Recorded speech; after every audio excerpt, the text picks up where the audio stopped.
Diretso muna po tayo mga kapuso. Sawa na ba kayo sa walang tigil na pagtaas ng presyo ng mga bilihin? Good news naman po mga kumare at kumpare dahil asahan daw natin ang pagbaba naman ng presyo ng isda sa pamilihan. Magandang balita po nga yan lalo pa at nasa panahon na ngayon ng Kwaresma. Ang buong kwento ihahatid po sa atin ni Valerie Tan. Good news para sa ating mga mamimili. Kung ang presyo ng gasolina ay patuloy na tumataas, ang presyo naman ng isda ay may posibilidad namang bumaba. Ayon kasi sa BFAR o Bureau of Fisheries and Aquatic Resources, kampante sila na bababa ang presyo ng isda sa mga susunod na buwan. Dadami na raw ang supply ng isda dahil kapag mainit ang panahon, mas mabilis lumaki ang isda at tataas na rin ang demand ngayong Lenten season. Bukod dito, hanggang katapusan ng buwan na lamang ang fishing ban sa Zamboanga sa Peninsula. Nandito tayo ngayon sa pamilihan ng bayan sa Mega Q-Mart upang alamin ang presyo ng isda ngayon. Ang galunggong ay nananatili sa 100 pesos per kilo. Ang bangus naman na dati 120 pesos, ngayon ay 150 pesos na per kilo. Ang tilapia na dati 80 pesos, ngayon ay 90 pesos na per kilo. Ang maya-maya na dati 140 pesos, ngayon ay 300 pesos na per kilo. Ang dalagang bukid ay nananatili sa 140 pesos per kilo. Ang alumahan na dati 120 pesos, ngayon ay 140 pesos na per kilo. Ang tulingan na dati 100 pesos, ngayon ay 80 pesos na per kilo. Ang lapu-lapu na dati 250 pesos, ngayon ay 180 pesos na per kilo. Ang tambakol na dati 120 pesos, ngayon ay 90 pesos na per kilo. Ang bisugo na dati 120 pesos, ngayon ay 60 pesos na lamang per kilo. Kamustahin naman natin ang ilang mga tindero, tindera at mga mamimili dito. Ma'am, kamusta pong bentahan natin ngayon? Ngayon po matumal po kasi po mahal ang isda ngayon. Pero meron po tayong balita na maaaring bumaba daw ang presyo ng mga isda. Ano po nga opinion natin dito? Hindi ko bababa siguro kasi kung po rin naman po sa mga isda, kung halimbawa bilasa, mura nga. Kung sariwang talaga, mahal. So palagay niyo hindi bababa? Hindi. Ako sobrang taas. So talagang mataas talaga. Dahil mataas po, naapektuhan po ba yung bentahan natin? Oo naman, sobrang tumal. Hindi na kaya ilihin ng tao. Bumaba. Makakanak ng tipid. Pag mahal, ang hirap rin. Hirap mag-budget.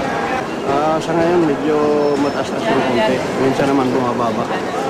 Samantala, nananatili pa rin positibo sa red tide ang Dumanquillas Bay sa Zamboanga del Sur, Murciélagos Bay sa Zamboanga del Norte at Misamis Occidental, Masinloc Bay sa Zambales, Bataan Coastal Waters ng Mariveles, Limay, Orion, Pilar, Balanga, Orani, Abukay at Samal, Matarinaw Bay sa Eastern Samar at Wawa Bani sa Pangasinan. Gayon din ang coastal waters ng Bolinao at Anda, Pangasinan. Samantala, positibo na rin sa red tide toxin ng coastal waters ng Alaminos, Pangasinan. Kaya pinagbabawal ng DOH at BFAR ang paghuli, pagbebenta at pagkain ng mga shellfish na nakukuha mula sa coastal waters ng Alaminos, Pangasinan, maliban na lamang sa isda, pusit, hipon at alimango. Ilan lamang ito sa ating mga paalala sa mga mamimili dito sa pamilihan ng bayan. Tumaas man o bumaba ang presyo ng isda ay matuto po tayo mag-budget at siguraduhing fresh ang ating bibilhin. At kaugnay po nga niyan, makakapanayam natin dito sa studio si Ms. Sandra Arcamo, ang Division Chief ng Fisheries Resources Management ng BFAR. Magandang hapon po sa inyo, Ms. Sandra. Magandang hapon naman. Alright, kailan ho ba aasahan na talagang una-una bababa yung presyo ng mga isda natin? Posible na bababa ang presyo ng isda on the assumption na dadami yung isdang makukuha for the next how many months. Okay. Pero yung paggalaw daw ng presyo ng isda natin, ito ho ba ay magiging stable na rin after that time na sabi nyo nga, in the next few months? But itong sinasabi nating posible kasi meron tayong existing or current ban sa sardinas. sa bandang Sulu. Okay. So, ang ban ay matatapos ngayong March 1, tapos mag-o-open na for fishing. Pwede na Okay. siyang pangisdaan. Paano po ito? Salt water o fresh water? Marine water. Okay, marine water. May fishing ban ho sa isdang Tamban. Tama ho ba? Yeah. Okay, ito ho sa Zamboanga Peninsula pero hanggang ngayon daw yung katapusan ba ng sinasabi nating season na ito na ay magbibigay pa lalo sa atin ng problema kasi dumagdag ho ng isa na namang area na may red tide, hindi ho ba? Hindi naman kasi nga ang red tide, ang tahong naman at saka talaba ang apektado at saka yung ibang mga shellfish. Yes, oo. Pero sinasabi. yung season po na ito, wala naman tayo yung kumbaga forecast no kung hanggang kailan ito, 'di ba? Correct. Hindi natin masasabi. Correct. Oo.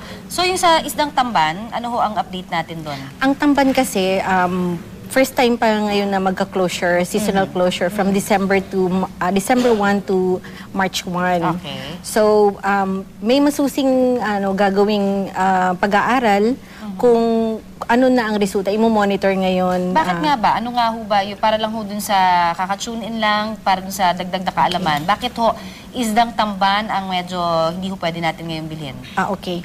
Ang hindi hulihin. Ang hulihin, Oo. Okay. Kasi nga yung Tamban, siya yung ating raw material para sa mga canned sardines or bottled sardines. Ngayon, medyo kumukonti at lumiliit ang size. So, siya is yung sinasabi natin na sign of depletion or yung ng stocks.